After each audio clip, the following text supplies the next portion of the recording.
Hashem's loving grace, tonight is our second lesson of the bond of Emunah. Talk all about marriage, but each lesson is an individual module. Tonight's lesson is finding your soulmate. Now, if you're already married, this is going to help you find a soulmate for one of your children or one of your friends, and it'll help you improve your own marriage also. And if you're not married, this is important information you need to help finding your soulmate.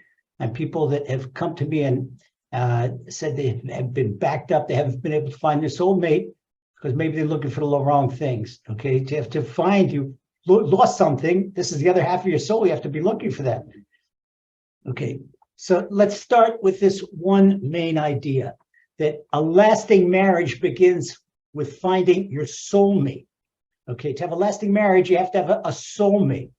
Okay, Hashem personally decides. I'm teaching a lesson, a word in Yiddish called your beshert is. Your beshert, that's your destined or your intended. That's your intended match. Okay, why do we say it's intended and destined?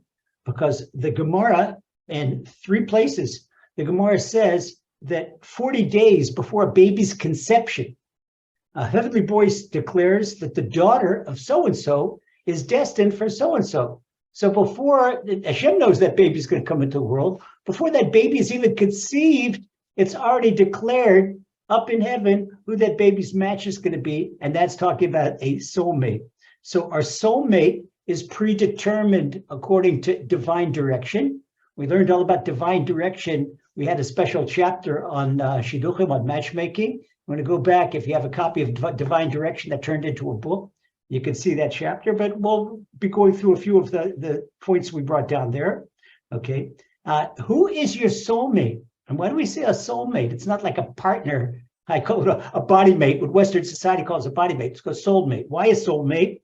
Because this is the individual that will best aid you in attaining your soul correction and accomplishing your mission on earth. Now just stop and think.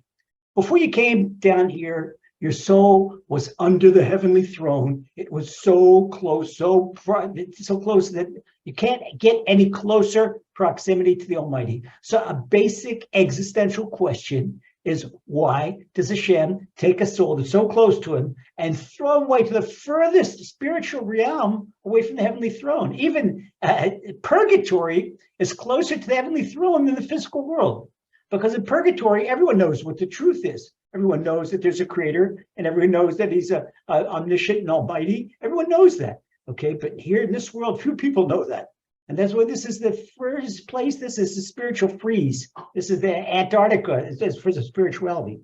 So when we look at marriage, and see why marriage, we spoke last week, it's just not lasting because people are looking for bodily characteristics.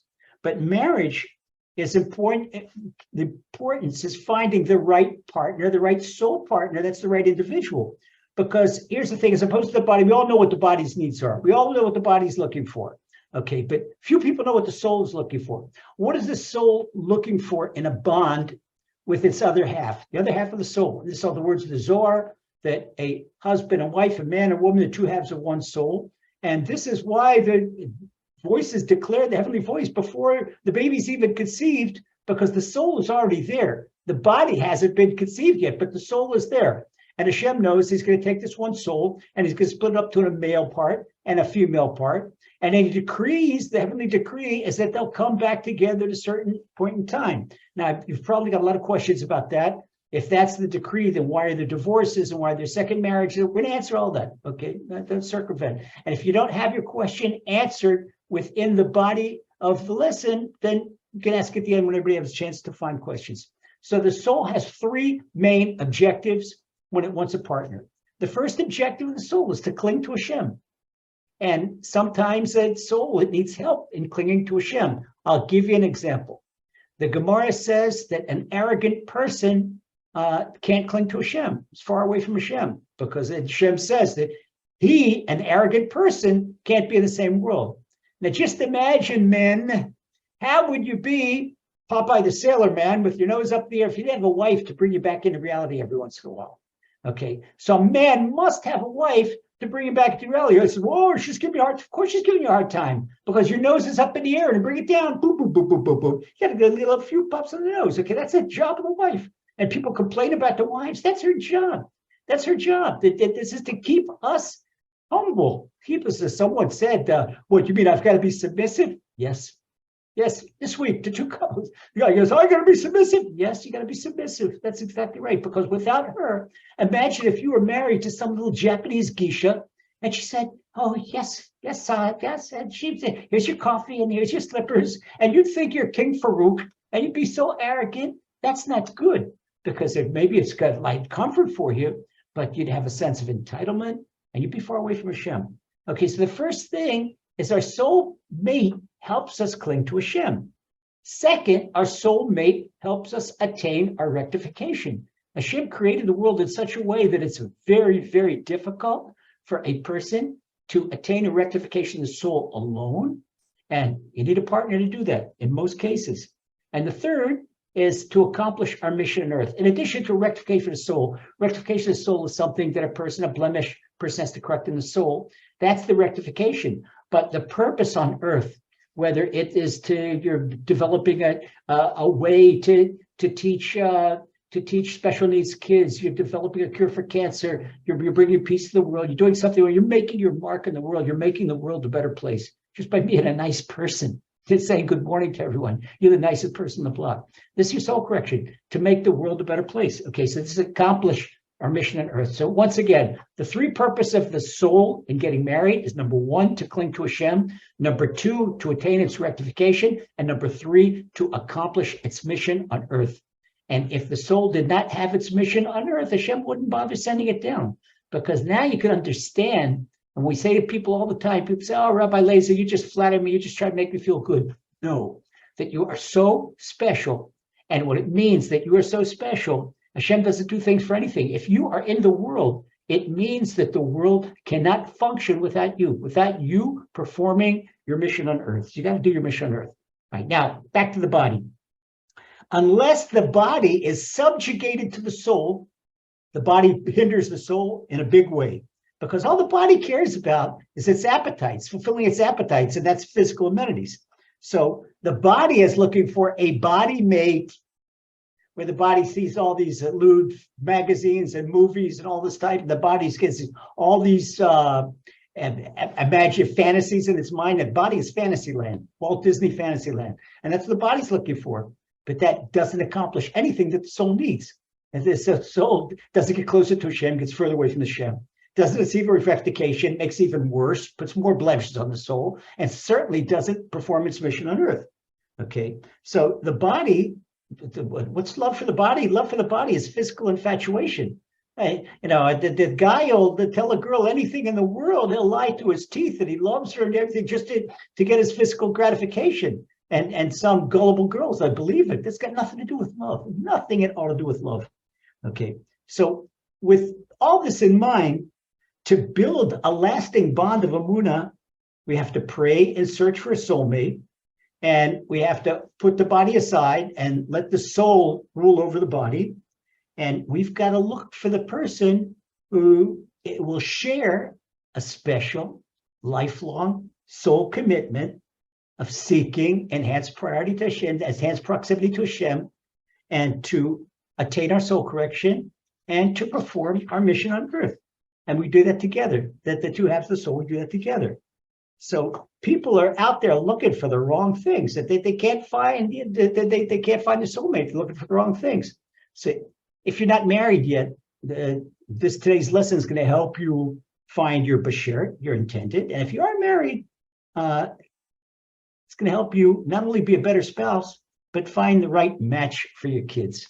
Okay, one thing is, by us being better husbands and better wives, we set examples for our kids, and we make it intrinsically easier for our kids to find their soulmates. Okay, there's one additional thought before we embark on our mission to find a soulmate. Before agreeing to marry is the only time we should evaluate the candidate. Okay, once we agree to marry, then we no longer evaluate the other person. It's all becomes self-evaluation. We evaluate yourself. We don't look for blemishes in someone else. And that is a key to marital peace. So marital peace already starts from engagement. It starts what we call in Hebrew the tnaim. You saw the engagement. It already starts with engagement, because until the engagement, check each other out. This is the right person, not the person, got this characteristics, not that characteristics. Once the engagement is done, and certainly after the wedding, no longer assess the other side, only assess ourselves. Okay. Why do people not find their soulmates? Let's look at a few main reasons. Okay, number one, they're looking for yichus. Yichus in Hebrew is for the blue blood, the pedigree. They're looking for the pedigree. Okay, and Yiddish and Hebrew, yichus means the pedigree, but it means the blue-blooded pedigree. Now, it's important. A pedigree is important when the current generation follows in the path of the previous generations. For the previous generations, they had righteous great-grandfathers. That doesn't help much if the righteous great-grandfathers in this generation are spending their time in the pool hall and the bowling alley. So don't say your great-grandfather was a big Talmudic scholar, and okay, where are you? He's a champion bowler. That doesn't help. Okay, the pedigree is only worth it when the generation follows in the path of previous generations. Okay, that's one thing. So don't look for the pedigree, look for the character traits. Second, big time mistake, and I've seen tragedy time after time, where people look for money. People look for money. Money is wonderful if it's in the hands of righteous people, if it's in the hands of philanthropic people, and if it's in the hands of compassionate people. And if a person is philanthropic, righteous, and compassionate, they could do great things with money. But if not, it's not worth anything more than arrogance and snob appeal. And it's a lot of physical amenities, arrogance, and snob appeal. And both arrogance and snob appeal, they distance a person from Hashem. They take a person away from Hashem. So what happens? Rabbi Nachman of Breslov says that one of two things happen to money. He says either Hashem takes the money away from the person, or Hashem takes the person away from the money. But money and people just don't stay together. So if a person marries someone for money, and there's all types of horror stories, I'm going to go into the things that cases that I've dealt with where people married for money. When people marry for money, it just doesn't stay. It doesn't stay together.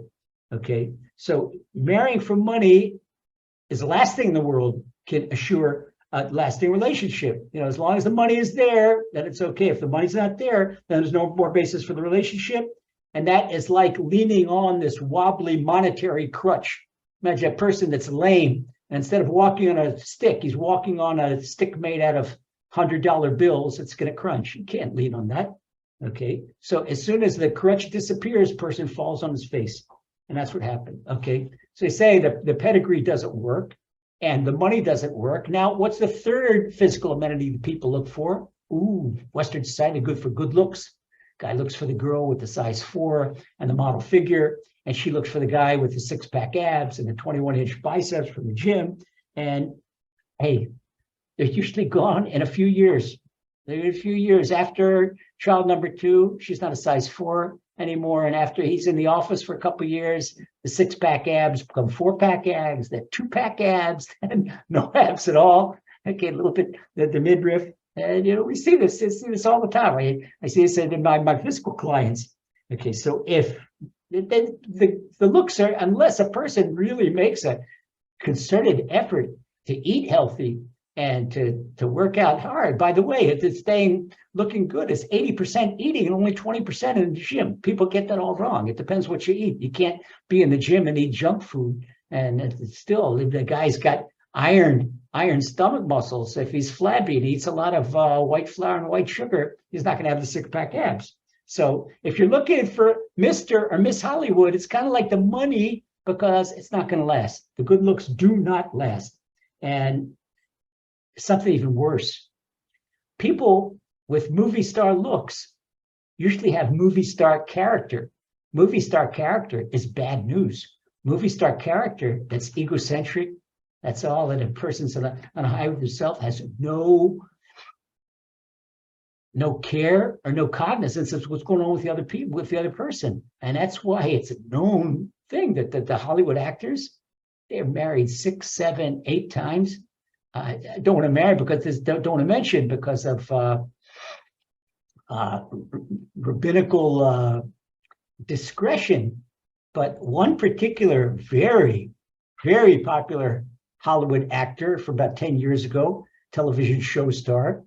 And his spiritual guide, he wasn't Jewish, his spiritual guide, Lazer Brody, and used to hear all about his problems and his problem with his eighth wife and his problem with it's not what you think. It's not what you think. And all the money, the guy made millions of bucks and spends it all on alimony. The third wife gets this much alimony, and the fifth wife gets this much alimony. That is, you couldn't sleep at night. I don't know how the guy sleeps. Of course, he's on the sauce all the time. So Mr. and Miss Hollywood, it doesn't work, but people are running after it, looking for the Hollywood looks and the movie star gorgeous. And usually the great looks don't come with good character, because someone with great looks, they're relying on their great looks. The Miss Queen of the class, she's the high school queen.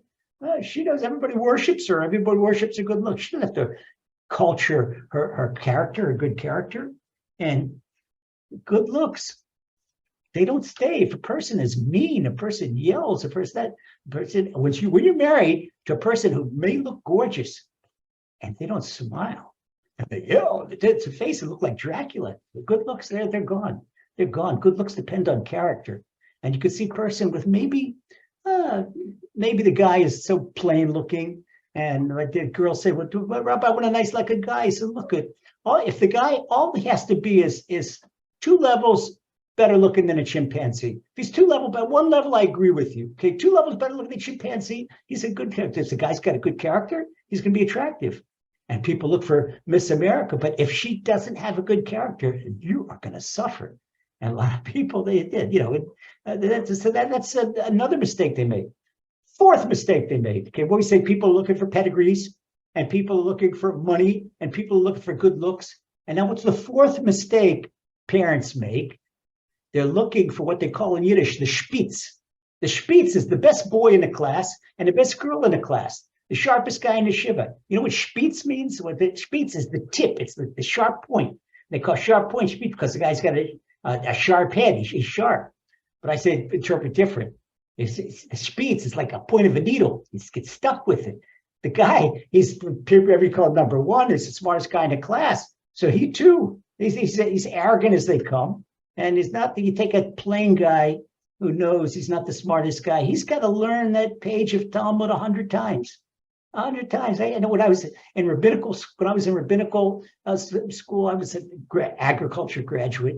And there were guys that were law graduates, Harvard Law, and a guy Penn Business, and people that had triple IQ they remember things after one time.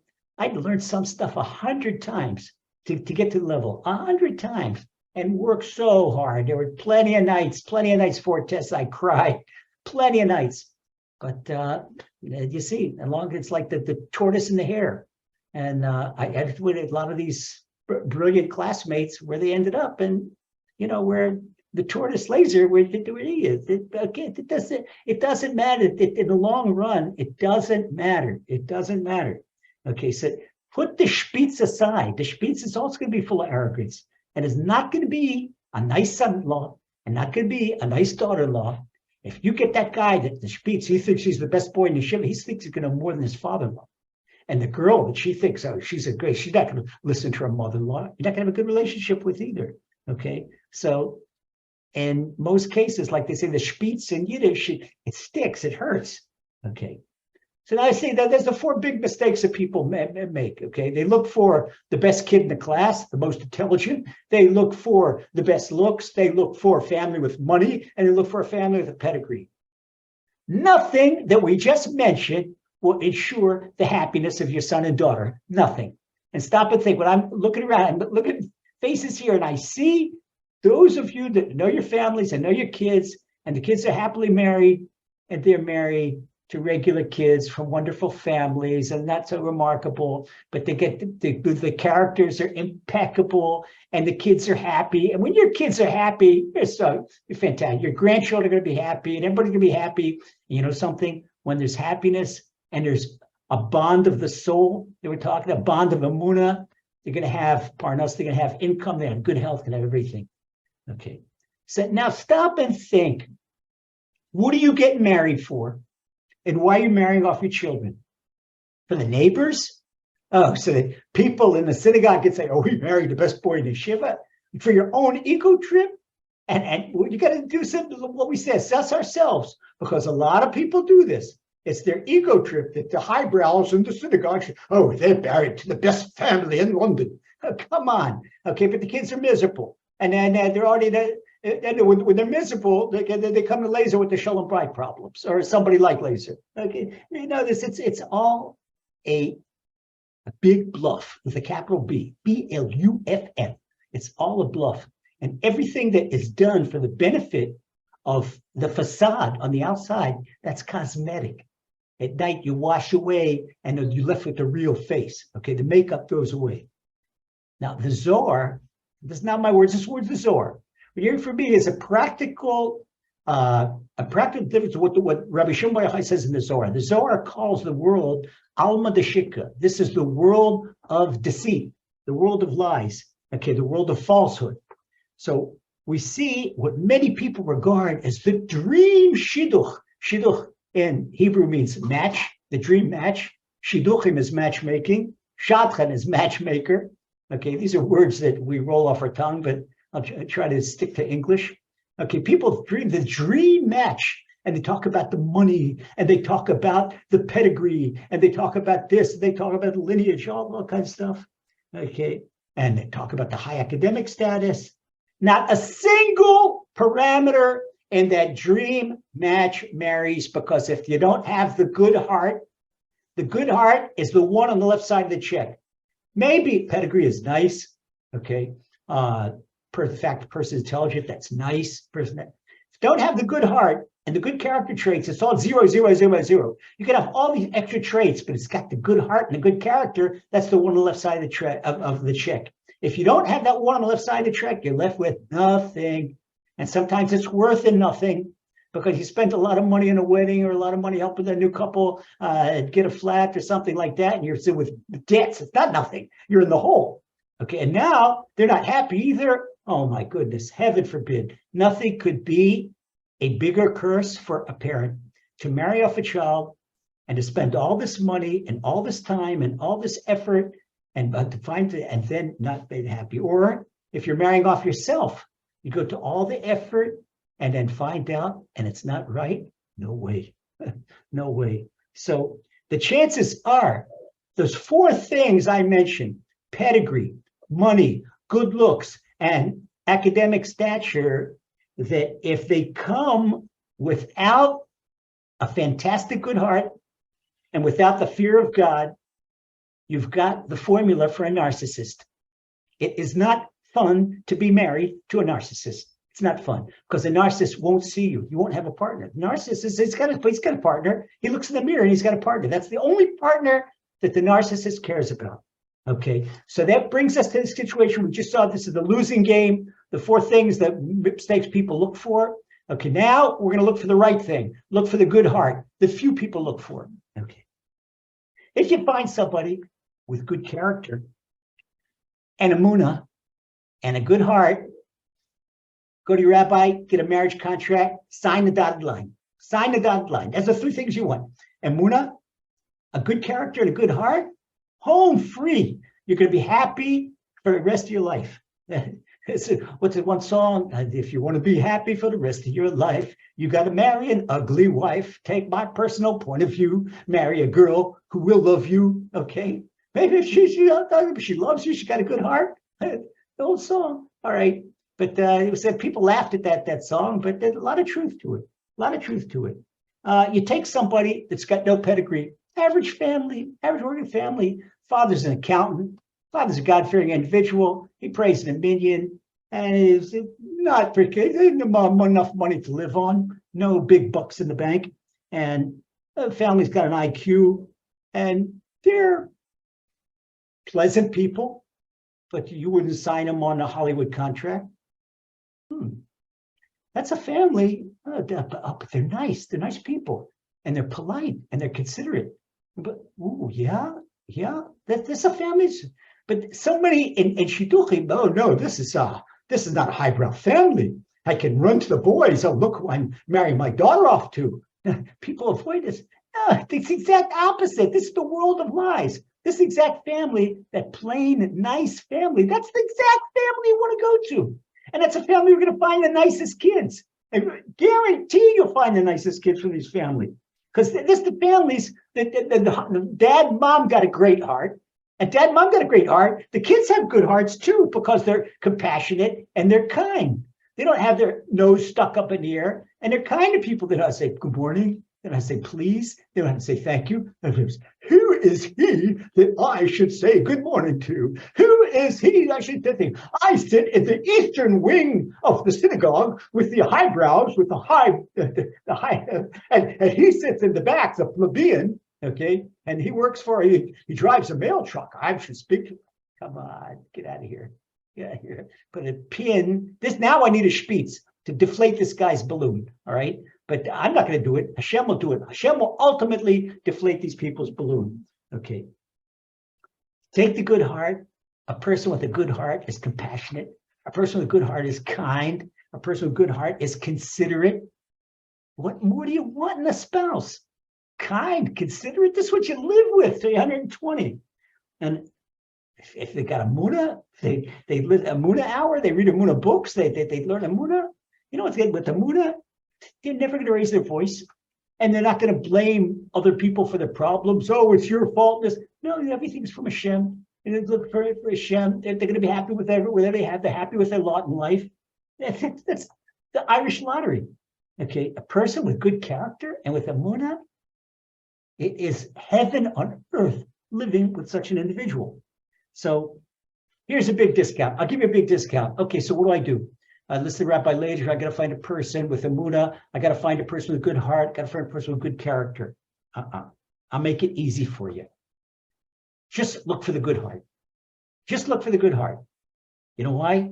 Because if you have a spouse with a good heart, the good heart is the easiest stepping stone for emunah. With somebody with a good heart, it is so easy to teach them emunah because they're open up to it. But because a person with a good heart, it's going to be humble. It's going to be compassionate. It's going to be generous. It's going to be empathetic. And it's going to be considerate. Okay, so he or she, that they're going to have these qualities. What more better qualities do you want in a spouse? That's it. So you have a good heart. It's simple for them to learn emunah. All right, now, so here's the big thing. Okay, you get the information on paper. By the way, we're going to take a minute about what they have in America. I don't know if they have it in the UK, but I hear it all the time from America. A person says to me that I'm married, and Rabbi, you meet a lot of people. Maybe you have somebody for me, and this and that. And I said, well, tell me about yourself. He says, well, I'll send you my resume. I said, I'm not hiring you. Oh, no, here in resume. And in America, you have to send a resume, a shidduch resume, a resume for matching. I've seen resumes. There's not a single thing on that that's true, except maybe the birthday. And maybe a lot of times that's not true either. Okay, people change the birthday. You know, the women, people shave their birthdays, and, you know, from 40, she becomes 34. And I've seen that also. Seen a bit around, you see the white hair, been around a block a couple of times, and see all this stuff. There's not a single thing on the things true. But a good heart, right away. It says the resume doesn't say anything about the good heart, doesn't say anything about character, doesn't say anything about kindness, doesn't say anything about consideration, and certainly doesn't say anything about the fear of Hashem. All right. So now, all the time, look for the good heart, look for the good heart. Pay careful attention. We're going to find 3 points how to find the good heart. Okay? 3 points. Point number 1. All right. You agree to go on a date with this person, with this girl. You've done background, your parents done the background, you searched it, you listen to this, you talk. It seems like a decent suggestion, seems like a prospective match. It might work. Okay, you agree to meet the person for coffee or to go on a date. For us, going on a date means speaking to one another. It doesn't mean seeing a movie together or certainly not going to a bar together or listening to a rock concert together.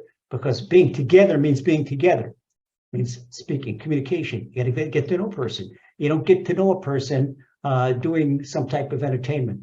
So what we usually do in Hasidic circles, we make the meeting in a home, either home of one of the parents or home in a mutual accepted third party.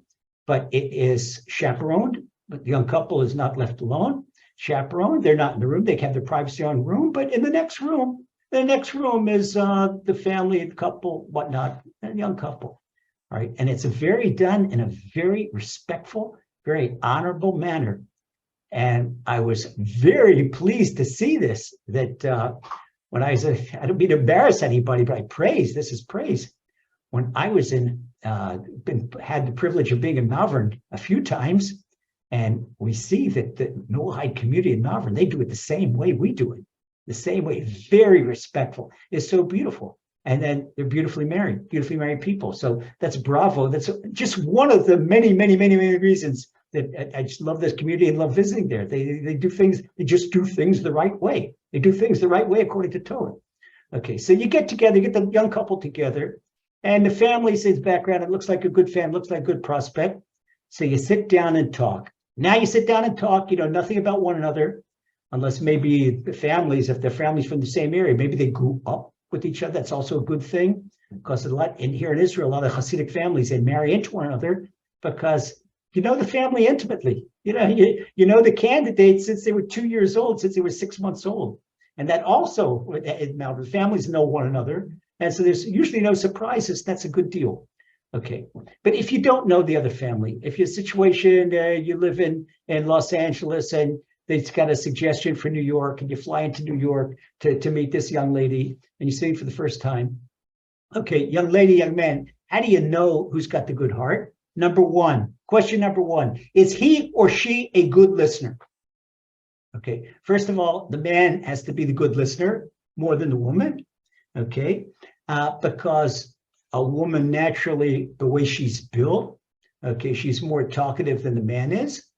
But right away, guys, you don't want the good heart means that you have to get into, let her speak and to find out about her, okay? And girls, if this guy, how many first person pronouns does he use and how many second person pronouns do he use? Is everything I and me, I and me, I and me, and he doesn't let you get a word in edgewise? Ooh, that is a sign that the guy may already have a partner, and that's his image in the mirror, that's his partner, and you're going to be the third one on the stage, and the three is a crowd. Okay, so if the person is a good listener, and second, do they respond to what you say or what you ask, or do they give what they prepared to say anyway? They're just waiting for the red light, so you stop at lights, they say what they said anyway. Okay, and do they value what you say and treat you with respect? So don't confuse empty flattery with respect. The ears, listen to this, the ears hear flattery, but the heart hears respect. Okay, your heart knows when somebody respects you. Like somebody says, hey, you're so beautiful, you're so this, you're so that. That's your flattery, but you feel empty in the heart. Okay, so number one, that person's got to be a good listener. A good listener is an indication of a good heart. And listening is not hearing. It's the same difference between looking and seeing. When you look, you can see something, okay, randomly. When you see, it's concentrated effort. When a person hears, okay, hears something. But when he listens, listen is concentration. And when we listen to one another, this is very important in marriage, okay? This is important, all the time important to improve our listening ability, that we listen to our spouses and we're able to repeat what they say and see how they feel. That's number one. Okay, is the person a good listener? That's an indication of a good heart or the lack of it. Number two,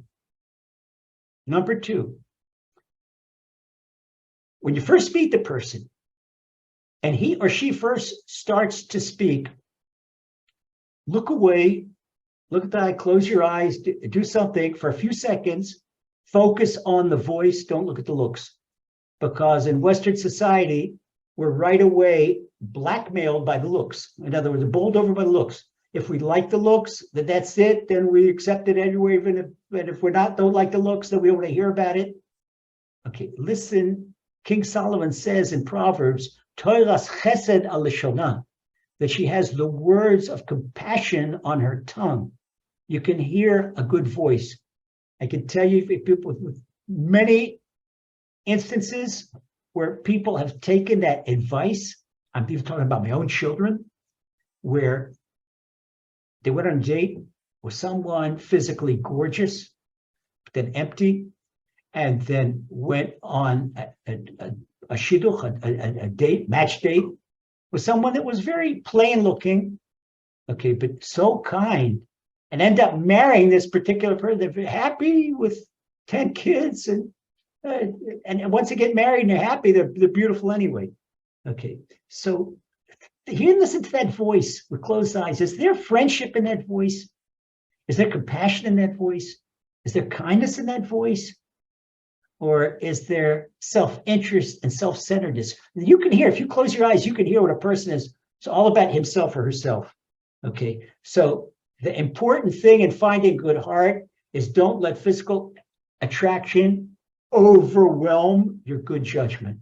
Okay, and for that you need to listen to the voice only for a few seconds and hear what's going on there, because the physical will tell, especially when you don't know someone.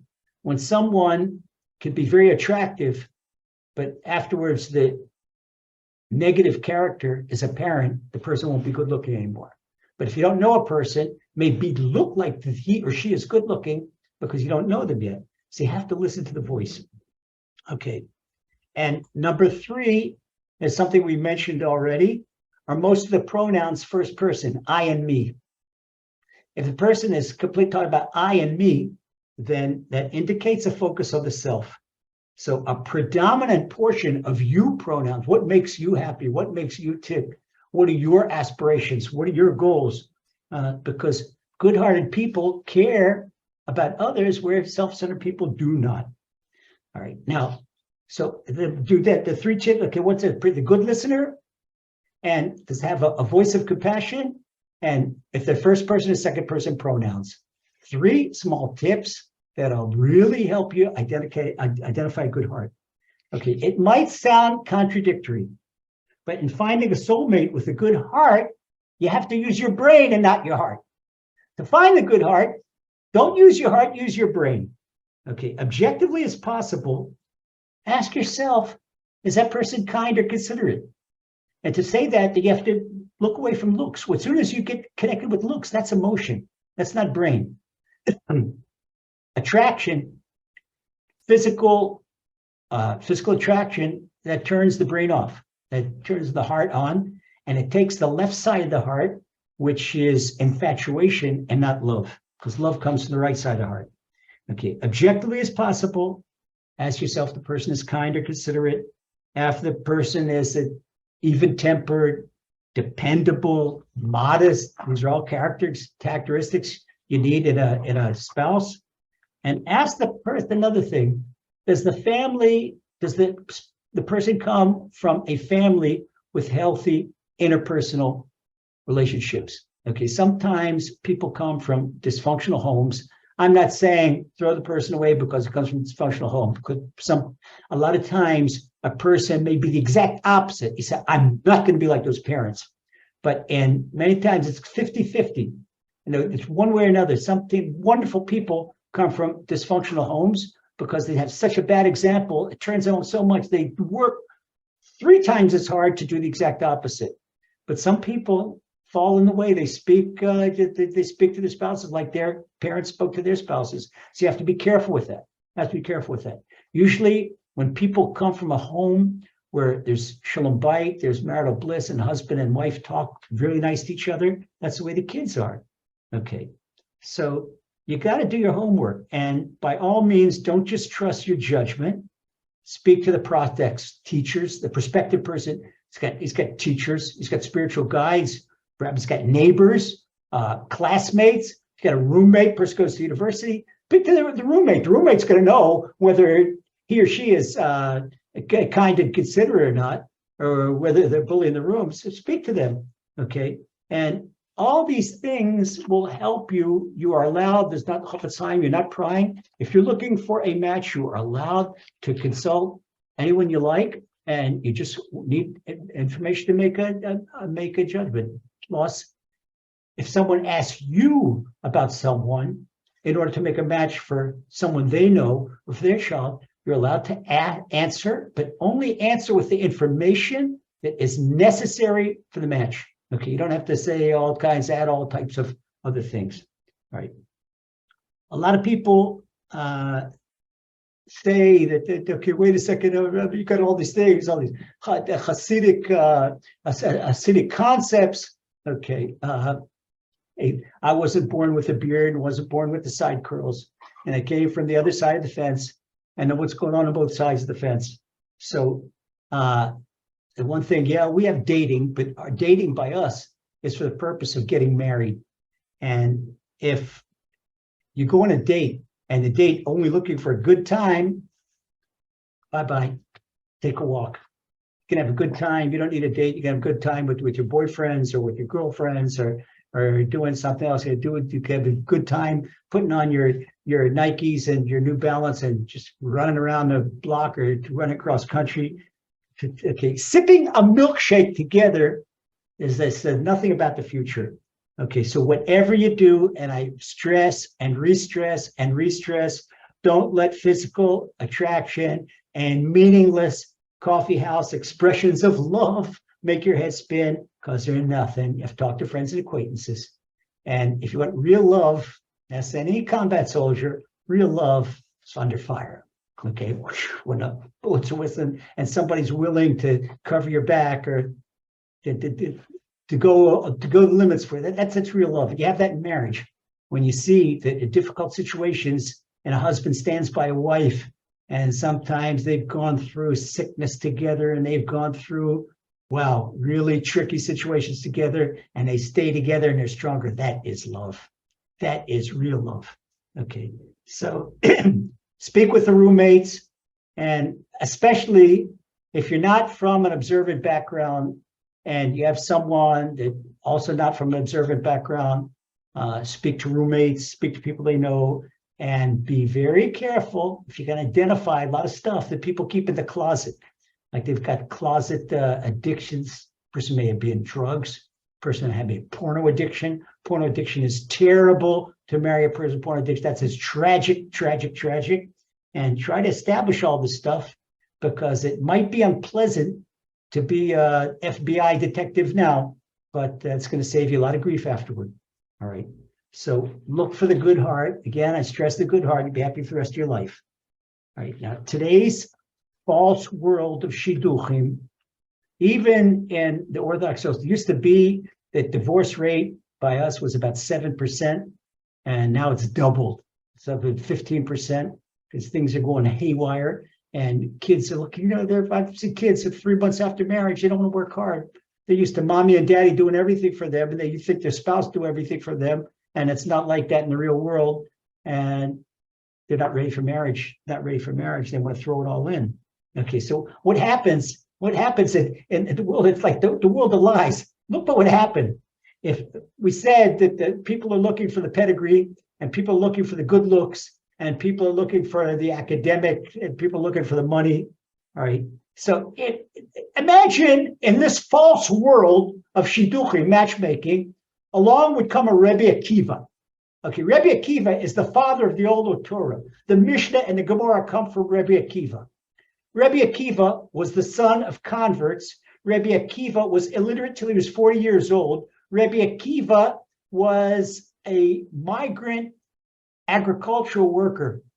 Like somebody I mentioned a couple of weeks ago, somebody read about a John Steinbeck novel, Grapes of Wrath, picking lettuce in Salinas, California. If Rabbi Akiva were alive today, in today's world of shidduchim, nobody would go near him. Nobody would go near him. Rabbi Akiva, okay, why go to Rabbi Akiva? What about Abraham? Abraham, nobody go near Abraham. Oh, his father is an idolater? His father's got Abraham, the first monotheist. You can see this. Do you know who Joshua married? Joshua, he was the judge of Israel. Moses' prime, Joshua, the prophet. Joshua married a harlot, a woman of the night, Rahab. Are you kidding? Who would think of marry her? But Joshua saw her. Where did he see her good heart? He saw that she risked her life to save him. She risked her life to hide him. She risked her life to help Jewish people. He said, this young lady, I don't care, this young lady, she's got tremendous character. So maybe socioeconomic conditions, whatever happened. So Joshua married her. You know who the great-grandchildren are? Rather, great-grandchildren, okay, listen to this. Huldah the prophetess, Jeremiah the prophet, Rahab's great-grandson, Baruch ben Neriah the prophet. Okay, he was Jeremiah's scribe. These were all their great-grandchildren. But yet, in today's world of shidduchim, the highbrows, they wouldn't touch them. Abraham wouldn't have a shidduch. King David wouldn't have a shidduch. I'd say, oh, King David's great-grandmother, Ruth, she was a Moabite. No, they got no pedigree. King David's a redhead. No, you can't marry a redhead. It's King David would have a shidduch. Moses wouldn't have a shidduch. Moses, he grew up they'd say Moses, he did grow up in yeshiva to go to cheder. Abraham wouldn't have a shidduch. Okay, Joshua. This is all the crazy thing, but who would have a shidduch? Oh, so it's a young man. We have a young man with a great pedigree and a lot of money, and he comes from a very prestigious tribe. Okay, the tribe of Reuven. What's this young man's name? Oh, we've got the two brothers. One's name is Dosan and one's name is Aviram. Oh, and they're bright boys in the yeshiva, and they've got a lot of money, and they come from a very pedigree tribe. Oh, yeah, these two. They have all the things that in the shidduch resume would want, but they just revolted against Moses. And their boss, he had even a better pedigree than he does. He was a Levite, and he was the richest man in Israel, the richest family in Israel. His name was Korach. Korach, everybody would jump to have Korach as a son-in-law. Yet it turns around, Korach led a revolt against Moses. I'm just showing that this, according to Torah, what the Torah is telling us a good shidduch is that in the world of shidduchim with the resumes, it's crazy. They throw all that out and all that garbage out. And excuse me, tonight's lesson is very politically improper in our circles. I don't care. Okay, what you want you and your children to have spouses with emunah, with good hearts, and no divorce, and smiles on your face, and wonderful children. And one of my blessing to everybody, my bless to everybody. People ask me, Rabbi, give me a blessing for a shidduchim for my son and my daughter. You know what I bless people? And I bless all of you right now, that you should have such sons-in-laws and daughters-in-laws that you and your spouse think you gave birth to them. You don't know which is your son and which is your son-in-law, which is your daughter, which is your daughter-in-law. You think you gave birth to them. That is the relationship you should have. And that's what you will have when you have a son-in-law or daughter-in-law with a good heart. And you're not going to get a good heart if you go for the money and the good looks and the spitz and the pedigree and all the stuff we talked about. So one of the things that people are delayed in finding their soulmate is because they're looking for a body mate and not looking for a soulmate. And Hashem doesn't want that for you. We said, what are we after job? We have to accomplish our mission on earth. Our mission on earth. I'm just saying, you can see how wonderfully people accomplish their mission on earth. And I go back to, I'm so proud. I love this community so much, our community. But take, for example, Malvern. Take the dark UK. Take our community in Malvern. It's lighting up all of the UK. This light of Emunah just coming out of there. It's just going to be nothing but blessing.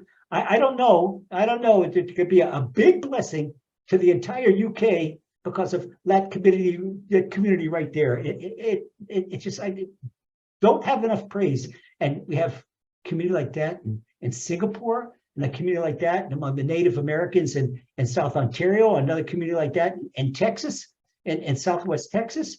And Baruch Hashem, they're far and few between. We hope we have more and more and more and more, because Emunah is for all humanity.